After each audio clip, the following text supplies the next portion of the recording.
Hey folks, welcome back to the channel. Airwingmarine here. We're going to get you updated on some news for Arc Raiders, stuff that happened over the weekend. Now, not only did we have a pretty awesome roadmap released by Embark, we also got a bug fix patch that part of it had to be reverted because there were some issues with it, and we'll go over all that. We also got some info on the server issues everybody was having on Sunday. And it's probably going to roll over for a couple of days until they get some stuff sorted out. So let's not waste any more time and get you guys all up to speed on what's going on in Arc Raiders. All right, so first up, let's go over the roadmap. Pretty cool little roadmap. We got it all. It's kind of crazy to have something like this already with the game just launching. Ongoing as of right now, this is basically going to be for the rest of what was October and getting into November.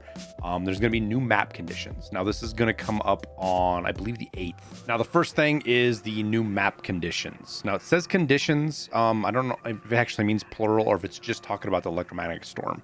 Now, if you go over to your player map, which we'll do here, and you look at Blue Gate, you'll see the electromagnetic storm is going to start at 6 p.m. on 11/8, 6 p.m. my time. That is kind of interesting. Hopefully it bounces around and we get more than just night raids on the other maps. We get major events on some of the other stuff, but that's what's coming for that. Now, they've also got new feats and trials, which the feats are constantly rotating. I think you're just going to add more in there. New cosmetics, quality of life updates, which we'll talk about that, and more, whichever what that means. The feats and trials, we'll go back to the game here real quick and look. You can see that we're in the process right now, at least of me filming this, waiting for the next set of trials to update, about 18 minutes. If you have any questions about that, I'm doing a whole nother video right after I record this one, so make sure you go check that out. We'll explain that whole process if you're curious about that. Okay, now for November, which we're in November, but there's other stuff. We're supposedly going to get the Stella Montis map this month. That's interesting. I wasn't really expecting it till Christmas, but I'm glad we're getting it earlier. Or not Christmas, but December. So I'm glad we're getting it this month. It might be towards the end of the month, but who knows. Community unlock event. I think these are going to be linked to each other. New arc, the matriarch and the shredder. The matriarch, obviously something going to be pretty big. Makes me think just by looking at the picture here that it's going to be flying. So are we going to have something that's going to be bigger than the Rocketeer that flies? That's kind of scary. And then the shredder. I just think of Ninja Turtles when I hear that, but that's just me. Kind of a scary sounding name. Be interesting to see. I wonder if it's like a melee bot or something that has knives. Who knows? And then new gameplay items. Looks like it's going to be guns or stuff like that, as well as new quests. So all of the talk, if you will, right now about the game being out of quests, it looks like they're going to already be adding more here pretty shortly. Now, as we get into December, they call it the cold snap. We're going to get the snowfall map condition. Now, I think the maps are just going to be snowfall. But maybe it's one of those deals that it's kind of like the probe events or some of the other things where it's only once in a while, or maybe it's only certain maps. I don't know. Either way, I'm looking forward to it. We've already seen screenshots of Blue Gate. It's gonna have snowfall. I think it's gonna be cool. It helps. And a flickering flames event is gonna be tied in with that. I'm wondering if that's gonna be some kind of thing with Christmas or something along those lines. Interesting to see. This is also when we're gonna get our expedition departure window, which has to do with it's kind of the prestige or the wipe system that they're going with. That is when that's going to happen. So everybody has to be ready by then for that if you're going to do it, as well as getting a new Raider deck, which I'll probably be done with mine by the end of next week. Depends on how much I burned through it, but I'm more than halfway through it and I haven't even really been trying. So good to see that, as well as more new quests. You know, if we keep getting new quests every month, I think that'll help out quite a bit. For keeping people engaged and wanting to keep playing the game. All right, now for the patch notes, they didn't put these on Twitter. They just put them on their Discord, so you can go see them there if you want. This was a update for some of the server issues and things like that. Pretty small, but it was there.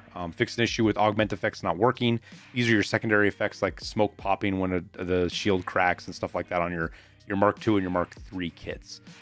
Fixed the robotic proximity voice. That was a good thing. We had that in the server slam and still had it at launch, but they addressed it pretty quick, and I haven't heard it since, so I'm assuming it's squashed.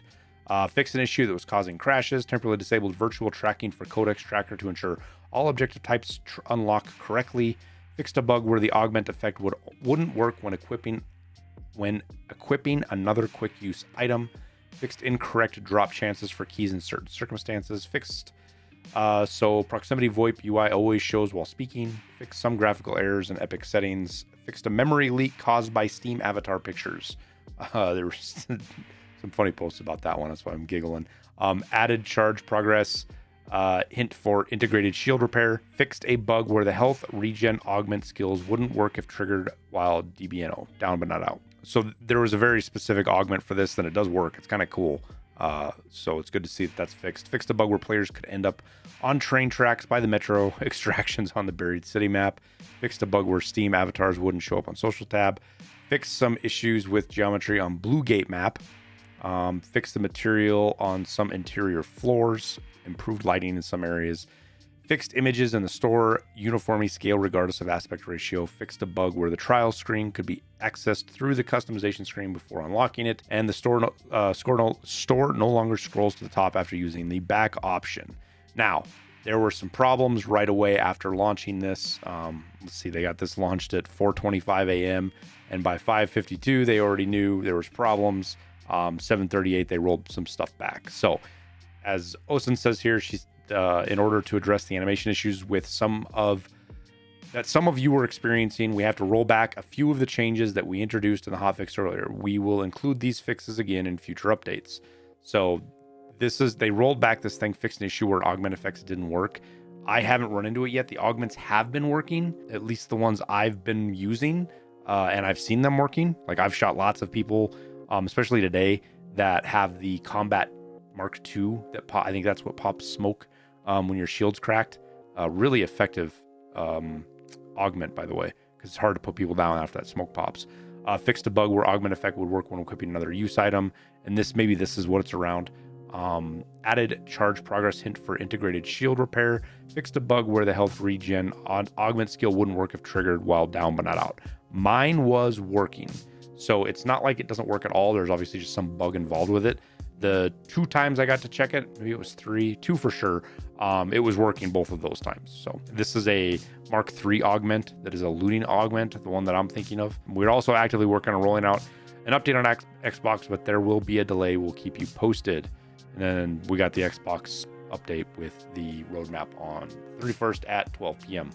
My time. Now for server issues, let's talk about that real quick. Basically, Sunday rolled around and I think the servers just got overwhelmed. There was tons of issues for several hours for the day, ranging from everything from even logging into the game, parties not working, VoIP not working, just getting kicked out of raids. Everything was kind of a jumbled mess. Now, you could still play. I did some solo runs when the party queue wasn't working, and sometimes weird things that happen. You'd set up for a solo run with not party fill, and they would put you in a trio. I'm not gonna lie, it kind of freaked me out when I spawned in. I was supposed to be solo, and I was there with 2 other players, is what it is. It wasn't all that big of a deal. I only did free kits during that. So what they did is they ended up implementing a login queue to help alleviate this, and everything calmed down pretty quickly within about a half hour after they put this queue in. The server settled down, things started working normally. However, the queue is there. I don't know how bad it's going to be tomorrow, Sunday. Some people were saying they were waiting like 3 hours, but that's not right. I think they were bugged because there were people logging in after them, and they were like 5 minutes and they were getting in.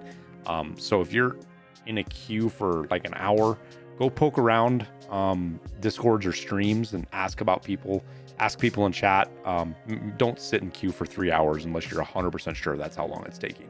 So hopefully we will see that addressed, and it went with their highest concurrent player count. They've been getting higher and higher almost every day, but they hit their highest again today, 335,000, I think. Here, I'll just pull it up real quick. 354,000 was the concurrent peak they hit today, even during the problems. So we'll see what happens tomorrow, and if they've got this sorted out when we hit peak players again. But that's all I have for you guys. I hope this video was helpful. If it was, make sure you hit that like button, subscribe, turn notifications on so you get these updates when they come out. We'll keep you guys posted on anything important that comes out for ARC so you stay in the know. But as always, I appreciate having you guys here, consuming my content. I wouldn't be here without you. So with that, we'll sign off. I wish you the best of luck in your raids. We'll see you in the Rust Belt.